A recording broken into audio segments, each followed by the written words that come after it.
So, Magnolia Phoenix, no? So, ito yung ano ito yung isang nangyayari sa isang player na naninibago, no? Yung import na high caliber, nakita naman natin, ano, pero matagal nakaupo dahil sa maraming fouls. So, dahil sa maraming fouls, na off-rhythm yung buong team. Kasi yung sistema na i-prepare nila is with the import. No? Yun na yun.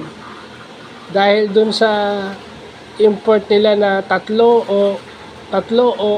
foul agad o tatlong foul agad yung nakuha first half pa lang, talagang mahihirapan ka na. At dito makikita na yung import naman na dahan-dahan lang. Habang tumatagal yung laro, pinace niya yung sarili niya. Nung dulo, dun makikita kung gaano kagaling itong import ng Phoenix. No? Siya yung siya yung tumapos eh. Siya yung dahilan bakit nagstay behind yung Phoenix hanggang sa lumamang. No? Yun na lang yun.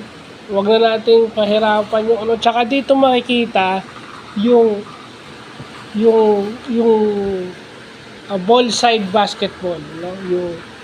Yung pick and roll on the strong side, and then yung strong side is yung kung saan nandun yung bola, pick and roll doon.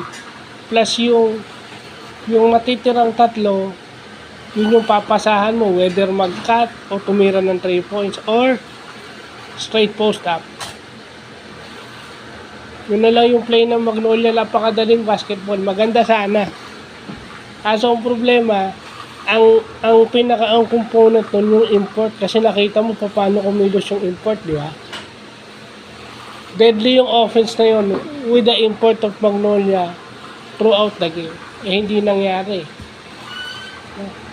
At saka yung Perkins, na-establish na yung game yun ng maaga, so habang nagpapainit yung import, siya muna.